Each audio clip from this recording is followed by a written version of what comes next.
I'm John Sicotte, executive editor of the Brewer Magazine, and welcome to another edition of the Brewer Magazine podcast. Make sure you're liking and subscribing. If you're on YouTube or Spotify, you can catch us almost every Tuesday right here.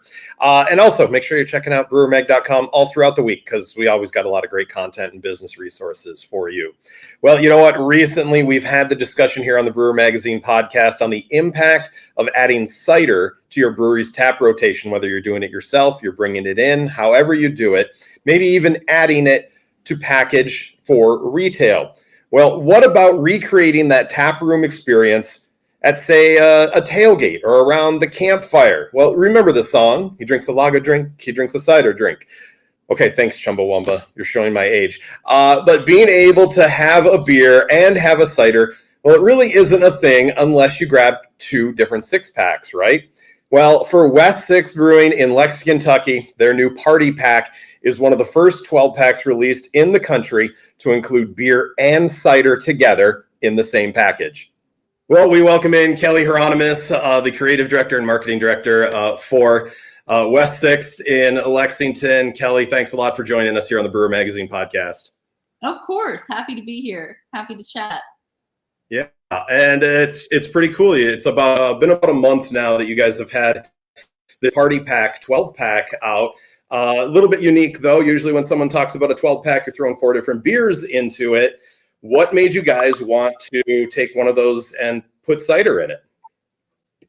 Yeah, I mean, honestly, when you talk about variety packs, a lot of times it's a decision of, are we trying to get through a certain amount of beer? Sometimes people will see a variety pack and be like, they put a dud in there. Or are you trying to create something that reflects you as a business? And for us, we always like to brew beer that we like to drink. And in the case of this variety pack, it was, let's put beers in the variety pack that we want to drink if we're taking them to the party. And I think that that's where the original inception of the idea came. The cider brainstorm of it just became a whole nother level of, can we do this? Sounds kind of fun. And I think it would provide amazing variety. So it's truly across the spectrum in that variety pack. Yeah. Well, kind of dig into the history of what the West 6 has done with 12 packs. You guys do have a couple different 12 packs out. I know for, some of your flagship beers, you guys have a hot variety pack. What was that, about 2 years now? You guys has been doing the hot variety pack. So almost exactly 2 years. Yep. Yeah. How are 12 packs for you guys? Do you see movement in that and you're continuing to add to it? Absolutely. I mean, I think 12 packs go 2 different ways when we're looking at data. Obviously, it's a volume play. So 12 packs and beyond, a lot of times people are looking to get, whether or not it's a discount, but more so the value of their time, right? They're at the store and they're grabbing their favorite beer. Why not go ahead and grab 12 instead of 6? If there's a bonus $1 or $2 on the discount, that's even better. And it allows, our retailers to have flexibility to create variety for the customers when they're West 6 fans shopping in their store. So I think the volume is a play, but I think with variety packs specifically, the diversity is a play. Yeah. Well, and, let's dig into you kind of mentioned it, like, can we do cider? How difficult is it to add a cider? Is it at the end? How's the logistics of, when it really comes down to the packaging team? Well, from what we've understood, or for on the packaging side of things, we'll obviously create all those beers and put them all together as one. But on the shelf with Kroger's and liquor stores, I mean, we didn't know. We asked them. We said, can we do this? And they also didn't have a direct answer for us either. It's legal, as long as we're under a certain ABV. Ciders can exist alongside beer in the store, but can they be in the same kind of space? And so far, so good. I mean, I think for what we can tell, it's kind of a new territory for variety packs. To have a singular cider introduced into the arrangement. So right now the stores have just been like, sure, bring it on. It's not in the cider section. It's in like kind of that variety craft section in the well for most of those stores. and it's sitting right along next side of our hot pack. So nice. Yeah. How was that reaction when you guys start, talking about presets and getting things like that? I mean, were they excited? They understood? They weren't, like you said, there might have been a gray area, but legally there's no gray area. You're allowed to do it. Yeah, I think the gray area was only they hadn't seen an example before, from what we could tell. And it was a question, and then it was a quick, why not? We've seen it as being really additive to the sets. So we're not removing any of our other 12-pack options. We're adding this variety pack inside, which is, to me, is an indicator of response of, we want to see this, and we want to see how it plays out. It's only been a month, so we're still kind of waiting to see. Once those data sets start rolling in, then we'll be able to take a little bit closer look to see what the difference is between hot pack purchasing, which is our other variety pack, versus party pack. But also it's pretty exciting to have it in for our consumers too, when people are coming in.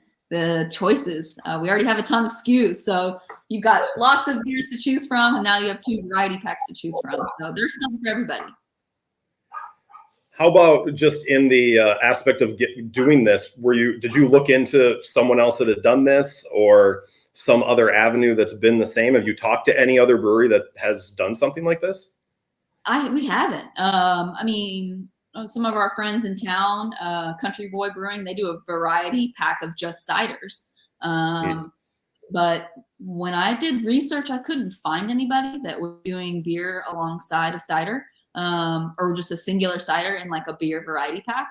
But when you think about a taproom experience, a lot of craft breweries are breweries dominating, like actually creating different craft beer varieties.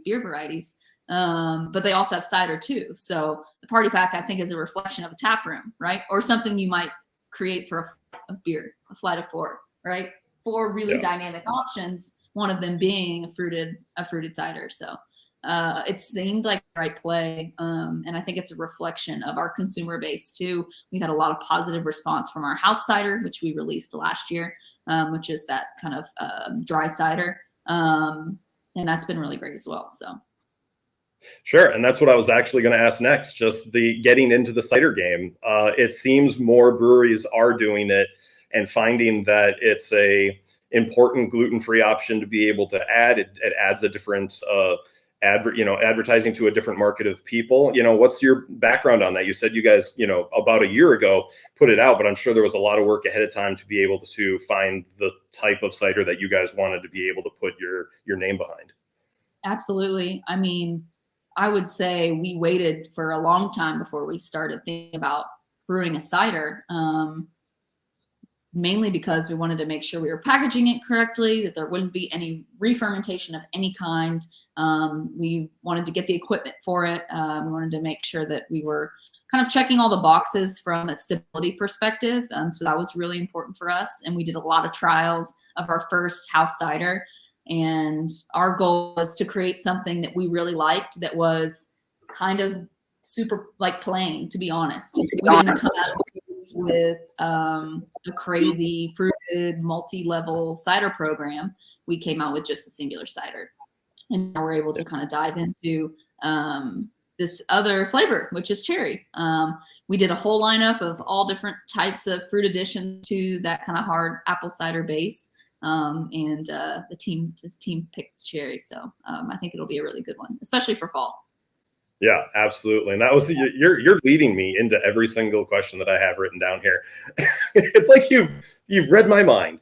How does cherry get picked over anything else and be able to put this in a 12-pack as a part of this? I mean, was there any lead up to it? Did you guys have it in-house, letting people try it?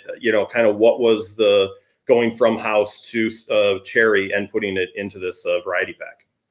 Yeah, so we have a 3-barrel brew house at our Louisville location, which is the perfect trial size for us because we can scale that up easily to our 15-barrel brew house system. And then we have a 40-barrel brew house with 80-barrel fermentation tanks in our main production warehouse. So the 3-barrel system got tons and tons of cider trials over the past probably year and a half.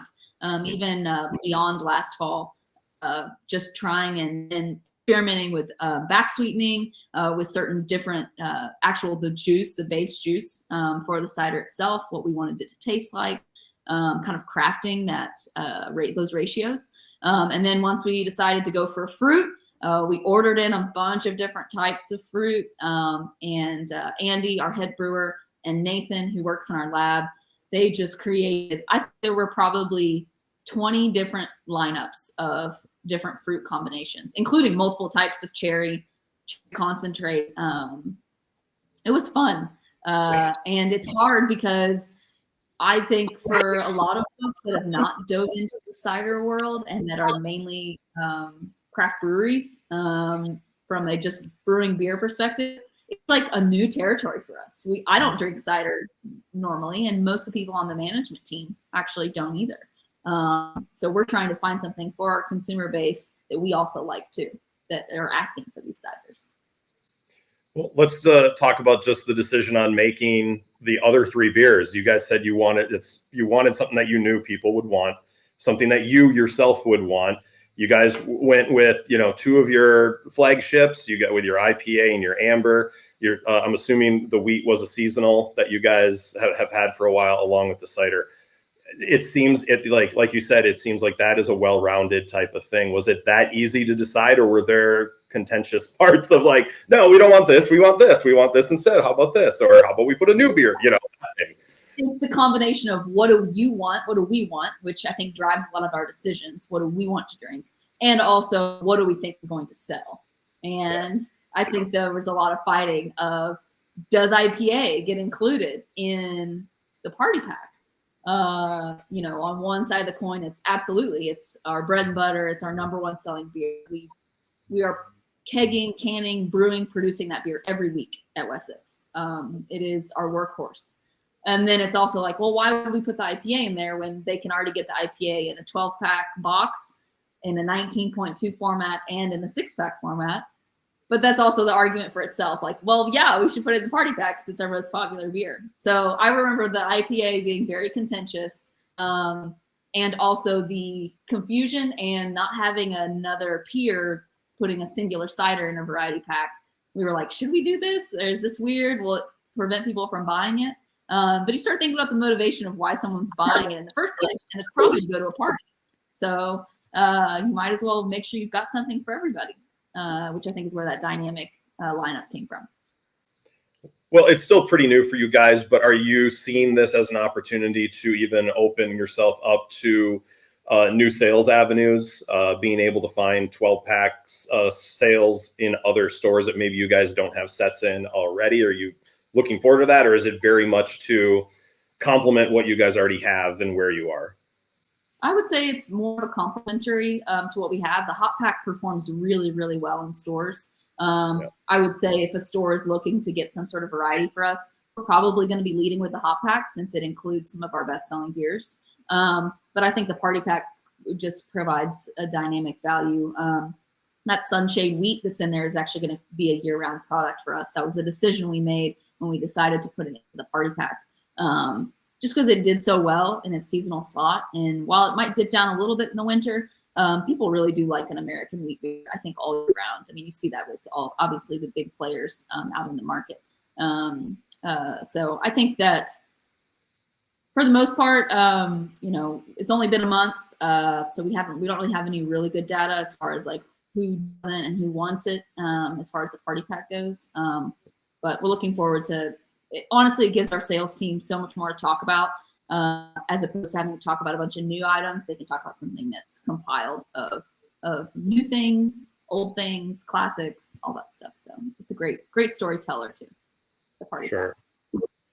How will sales of this dictate what you guys do in the future? Are you kind of using this as a canary in the coal mine to dig deeper into things, maybe have other, talks towards other types of variety packs, or maybe even if something hits here, a singular 12-pack outside of IPA? I mean, how does that discussion go? Is it a plan looking forward to?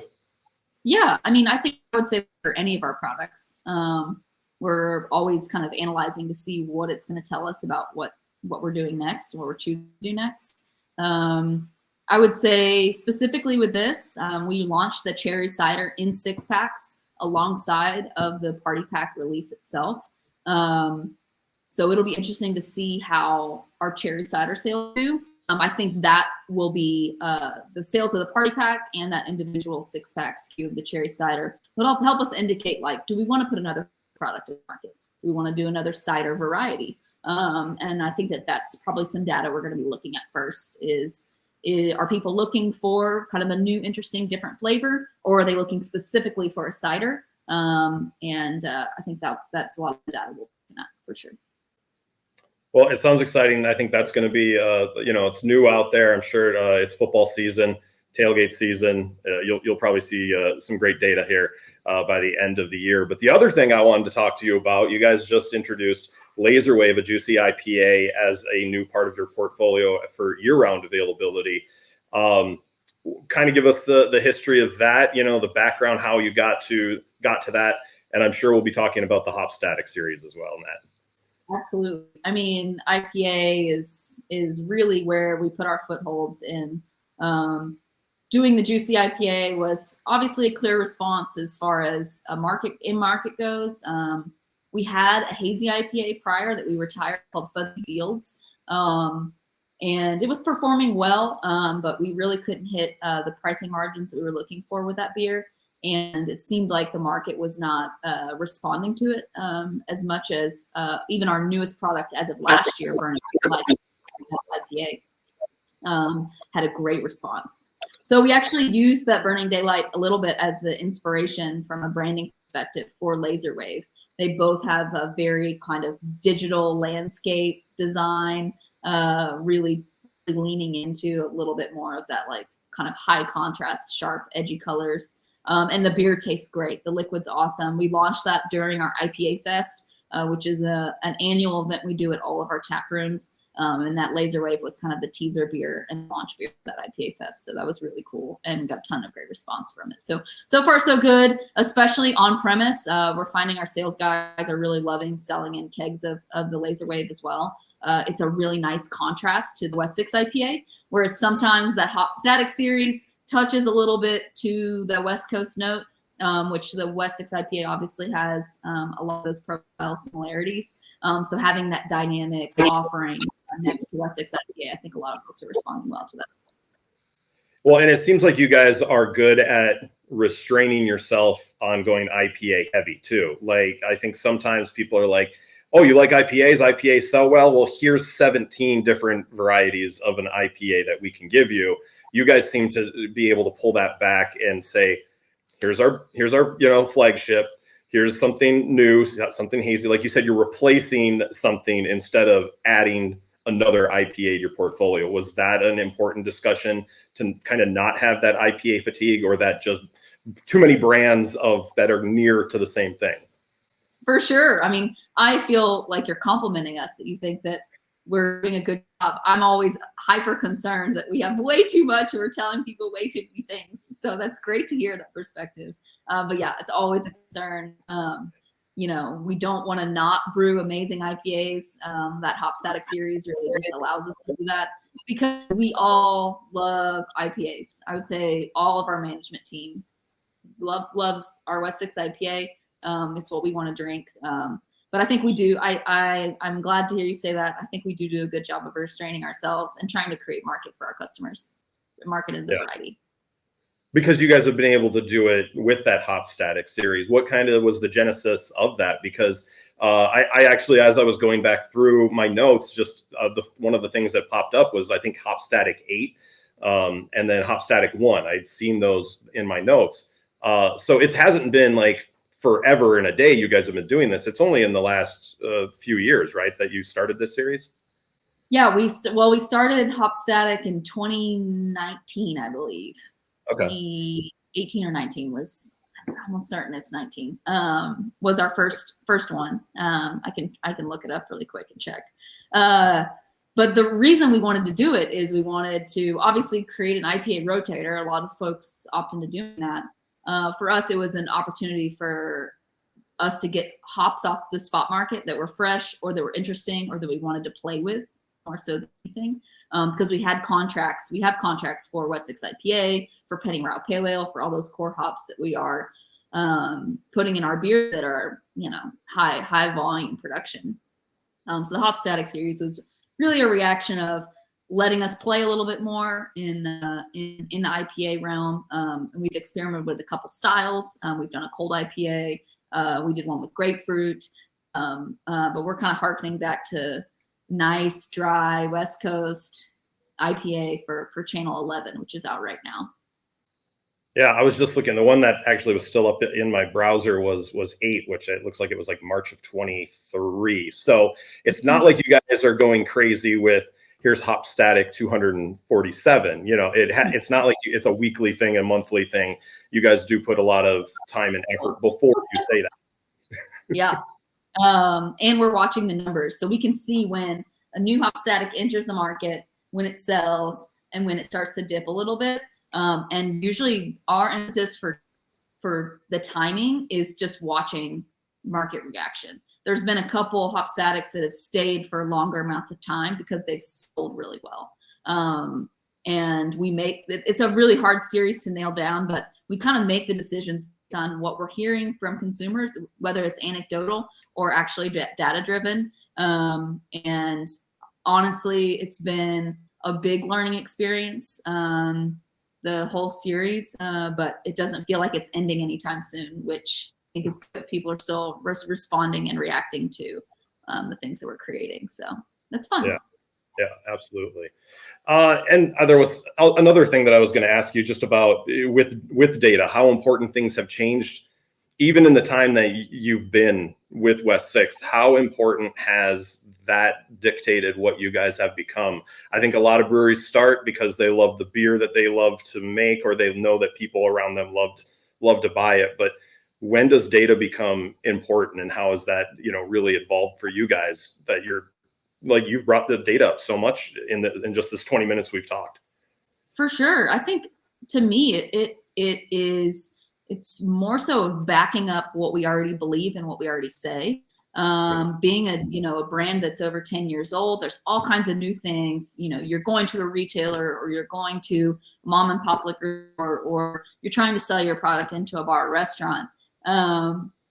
Especially we're a Kentucky brewery. I mean, I'm sure there's brand fatigue when people see West 6. They're like, oh, West 6 has been around for a while. We'll just grab this other brand, or we'll do this other thing, which I think variety is super important, and supporting all the local breweries in Kentucky is super important. But for us, when, we're getting pushed out from somewhere, or we're trying to show someone, hey, this is why we believe in West 6 IPA. Here's the data that shows that this brand is still growing 11 years in. We use that to get into Costco. We pointed to the data. We didn't have Costco data, but we have data from, years of brewing a specific beer and being passionate about it, and making sure that it tastes the same when you have it today at the tap room as it did 10 years ago if you had it in the tap room. And to us, that's what loyalty is all about. And so you have those conversations between a person or an experience in a tap room or at an event, and being able to use the data to back up an argument that comes from a really, personal place or from an experience, I think is important. I would say it's a balance between both. Like, data's not going to tell you everything. You kind of have to get your hands dirty to figure out the answers or the whys.